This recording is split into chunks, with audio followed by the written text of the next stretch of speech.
mengingsing agar membiarkannya bertemu gadis pelayan rombongan kereta kudanya dengan ia berniat untuk menyembuhkannya. Lu Xing pun yang mendengarnya tampak merasakan keraguan atas mekanik penyembuhan dari Wang Lin ini, sehingga mbaknya pun menanyakan padanya mengenai dirinya yang apakah mempunyai pil obat untuk menyembuhkan si pelayan kereta kudanya, dan jikalau tak memiliki pil obat itu, ia pun menyarankannya untuk tak perlu menemui si pelayannya itu. Tetapi baru saja pertanyaan ragu ini dilontarkan Lu Xing pada Wang Lin, suara tua seorang pria pun tiba-tiba datang dari dalam kereta kuda. Saat si suara tua itu menyuruh Lu Xing untuk tak banyak menunjukkan keraguannya pada Wang Lin, mengingat ia tahu sang tabib muda itu telah melakukan berbagai perjalanan panjang, memungkinkan dirinya mendapatkan banyak pengetahuan dalam hal penyembuhan, sehingga mbaknya pun sangat yakin Kang Bantai itu dapat menyembuhkan si pelayannya ini. Menyebabkan Lu Xing pun yang mendengarnya hanya bisa menunjukkan kepatuhannya atas perintah dari suara tua ini. Saat segera ia mengajak Wang Lin untuk menuju ke TKP si pelayannya itu, dengan ketika sampai di sana, Wang Lin pun dapat melihat seorang pria tua dan dua orang pelayan wanita cantik di dalam kereta kuda. Membuatnya pun tanpa basa-basi segera menggunakan akal ilahinya untuk mengecek salah satu pelayan wanita yang sakit itu. Dengan setelah beberapa saat melakukan pengamatannya ini, ia pun dapat secara jelas mendeteksi bahwa pelayan wanita itu ternyata tak menderita penyakit aneh terkena roja seperti yang disebutkan Lu Xing sebelumnya, melainkan ia menemukan beberapa gas hijau tampak seperti racun di dalam tubuhnya, sehingga mbaknya pun merasa bahwa si pelayan wanita itu telah diracuni. Oleh sebab itu mencoba untuk menyembuhkannya. Wang Lin pun menyuruh si pelayan wanita itu untuk mengulurkan tangannya. Dengan ketika memegang tangan si pelayan wanita itu sebentar tanpa menunjukkan pengecekan ala-ala seorang tabib, Wang Lin pun kemudian melepaskannya dan meraih keranjang bambunya, mengambil selai daun yang telah ditransferkannya dengan secerca energi spiritual, lalu tanpa basa-basi segera menyerahkannya pada Lu Xing, sembari juga mengingatkannya untuk menyuruh si pelayan wanita itu agar memakan daun pemberiannya itu secara mentah-mentah, dan ia dipastikan 100% akan sembuh keesokan harinya. Menyebabkan Lu Xing pun segera meraih daun itu di tangannya dan mencoba memandanginya menggunakan raut keheranan di wajahnya, dikarenakan ia tahu bagaimanapun itu hanyalah selai daun pohon willow yang sama sekali tak memiliki efek khasiat apapun dalam segala hal aspek penyembuhan, sehingga dalam hal ini membuatnya pun berpikir kemungkinan Wang Lin bukanlah seorang tabib seperti yang diperkirakannya sebelumnya, melainkan ia tak hayal hanyalah seorang tabib muda gadungan yang juga bisa dikatakan pemuda gila memberikan daun untuk obat penyembuhan. Padahal dari kenyataannya, daun pohon willow itu kali ini banyak berserakan di pinggir jalan yang setiap saat mereka lalui di wilayah ini.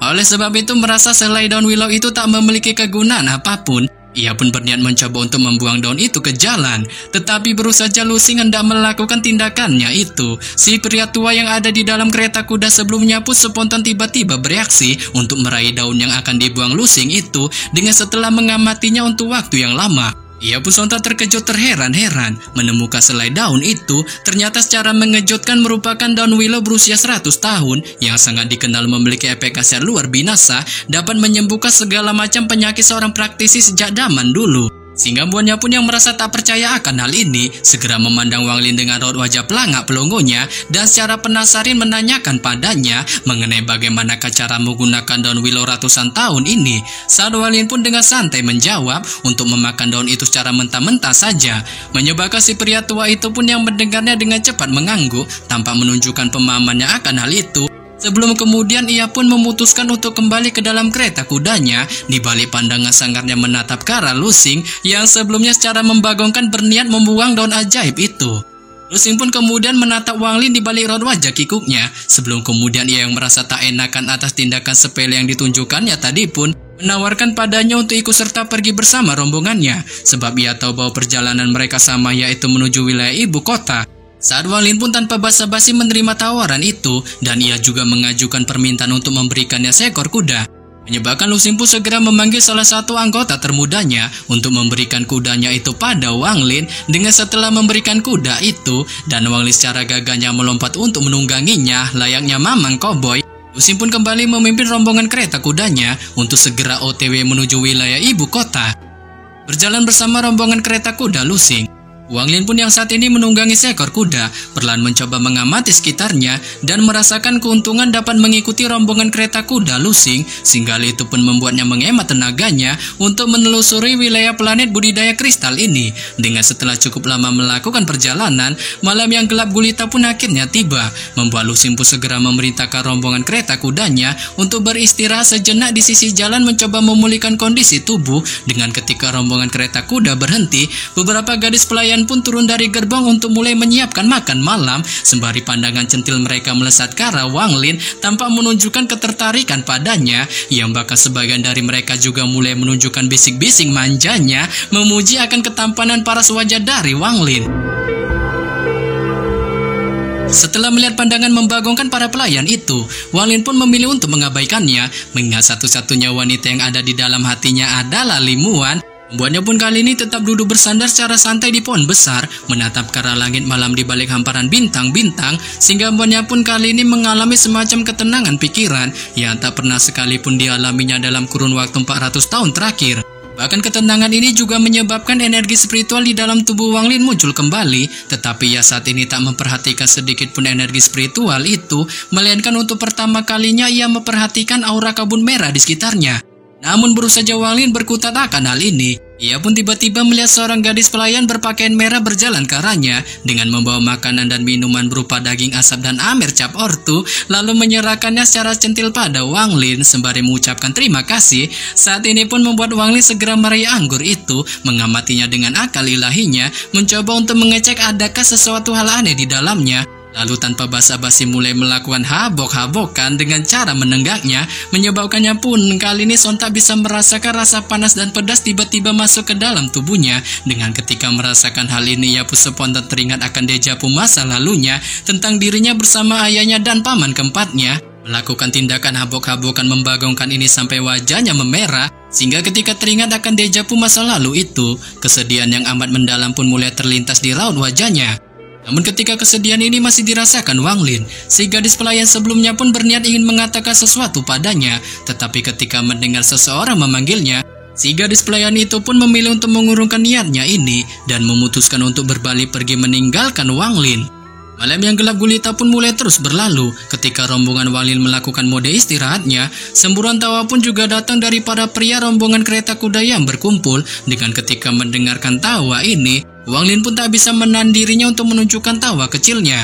Namun ketika tawa ini masih menyelimuti rombongan kereta kuda, pada saat itu Lusing pun tiba-tiba nongol di sebelah Wang Lin, membawa 2 kendi anggur, lalu segera memberikannya padanya, sebelum kemudian ia mengajaknya untuk bersulang, merayakan atas keberhasilan obat manjur selai daun willow yang diberikannya sebelumnya, dapat efektif menyembuhkan nyonya besarnya, yang kali ini sudah pulih dalam keadaan sedia kala. Saat ini pun buat Wang Lin yang mendengarnya sontak menunjukkan raut wajah herannya, mengingat Lusing mengatakan padanya sebelumnya, bahwa daun willow yang diberikannya itu hanyalah diperuntukkannya untuk menyembuhkan seorang pelayannya, bukanlah nyonya besar dari rombongan kereta kudanya, sehingga membuatnya pun mempertanyakan hal ini pada Lusing.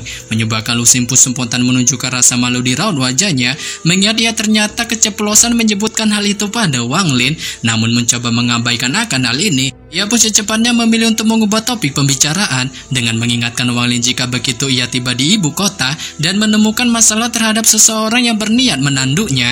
Ia pun menyarankannya untuk bisa datang menemuinya ke toko surga miliknya, yang selama ia memiliki kemampuan ia tak segan-segan untuk membantunya.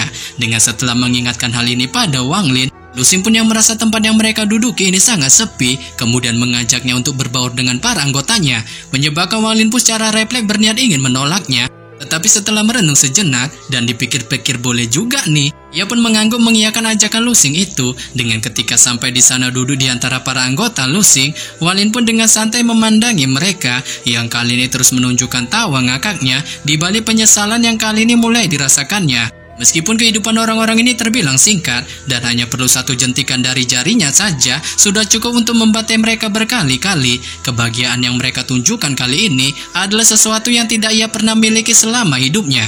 Malam pun terus berlalu selama Wang Lin membaur bersama rombongan para anggota Lusing. Dengan ketika memasuki larut malam, semua rombongan kereta kuda yang sebelumnya menghabiskan waktu melakukan habok-habokan pun akhirnya semuanya telah tertidur lelap. Sehingga buat situasi kamp peristirahatan pun kali ini benar-benar menjadi sunyi senyap. Namun ketika semua orang memasuki mode turunnya, Wang Lin pun tetap dalam keadaan sadarnya saat kemudian ia berdiri dari tempat duduknya, berjalan ke sebuah pohon besar dan memutuskan untuk duduk bersandar di sana. Dengan kali ini merasakan gelombang ketenangan di dalam jiwa raganya, sebelum kemudian ia menutup kedua matanya dan memeriksa tubuhnya. Dengan setelah beberapa saat memeriksa tubuhnya ini, alangkah terkejutnya ia menemukan tingkat kultivasinya telah mengalami peningkatan dari yang sebelumnya berada di tahap awal Nescensol. Ini tanpa diduga meningkat ke tahap menengah Nescensol, sehingga menyebabkannya pun yang mengetahui hal ini spontan menunjukkan kegirangannya dengan juga tak menyangka kultivasinya akan meningkat secepat ini. Sebelum pada akhirnya, ia pun memutuskan memasuki mode turunnya dengan cara menutup kedua matanya sembari menunggu hari esok. Singkat cerita keesokan harinya, ketika sang surya pagi mulai menyinari langit, Wang Lin pun perlahan membuka kedua matanya, menatap ke arah timur sembari menghirup kesejukan udara pagi. Namun baru saja Wang Lin terbangun, si pria tua atasan dari Lusing sebelumnya pun tiba-tiba berjalan menuju ke arahnya. Dan ketika mendekat ke TKP-nya, ia pun menanyakan pada Wang Lin mengenai dirinya yang apakah beristirahat dengan baik tadi malam. Saat Wang Lin pun hanya menjawab dengan cara menganggukkan kepalanya tanpa melontarkan sepatah kata pun. Menyebabkan si pria tua itu pun yang melihatnya tampak tertegun atas jawaban dingin dari Wang Lin itu, sebelum kemudian ia pun secara ragu melontarkan pertanyaan lagi padanya mengenai di manakah gerangan dirinya mendapatkan daun willow berusia 100 tahun yang sebelumnya diberikannya. Saat Wang Lin pun hanya menjawab secara santai bahwa ia mendapatkannya di sisi jalan, sembari menunjukkan minat tak ingin mengobrol lebih lanjut dengannya. Membuat si pria tua itu pun yang melihatnya hanya bisa menunjukkan kesuraman di wajahnya, mengingat pendekatan yang dilakukannya ini sama sekali tak mempan untuk mendapatkan informasi mengenai Wang Lin. Oleh sebab itu merasakan kebuntuan akan hal ini, ia pun pada akhirnya memutuskan untuk pergi meninggalkan Wang Lin dan menglanjutkan kembali perjalanan rombongan kereta kudanya. Dengan singkat cerita, setelah beberapa hari melakukan perjalanan panjang, rombongan kereta kuda mereka pun akhirnya sampai di wilayah ibu kota. Dan ketika Wang Lin menatap ke arah kejauhan di depannya, ia pun dapat melihat sebuah ibu kota megah muncul di hadapannya.